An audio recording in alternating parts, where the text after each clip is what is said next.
হাজার বছর ধরে আমি পথ হাঁটিতেছি পৃথিবীর পথে।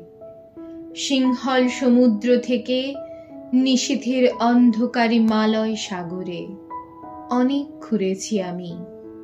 বিম্বিসার অশোকের ধূসর জগতে সেখানে ছিলাম আমি। আরো দূর অন্ধকারে বিদর্ভ নগরে আমি ক্লান্ত প্রাণ এক, চারিদিকে জীবনের সমুদ্র সফেন।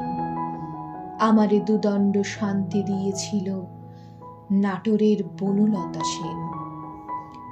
চুল তার কবেকার অন্ধকার বিদিশার নিশা, মুখ তার শ্রাবস্তির কারুকার্য।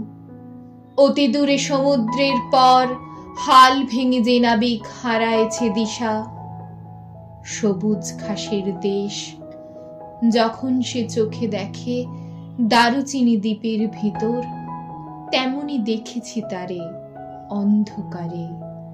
বলেছে সে, এতদিন কোথায় ছিলেন? পাখির নীড়ের মতো চোখ তুলে নাটোরের বনলতা সেন। সমস্ত দিনের শেষে শিশিরের শব্দের মতন সন্ধ্যা আসে। ডানার রৌদ্রের গন্ধ মুছে ফেলে চিল। পৃথিবীর সব রং নিভে গেলে পাণ্ডুলিপি করে আয়োজন। তখন গল্পের তরে জোনাকির রঙে ঝিলমিল।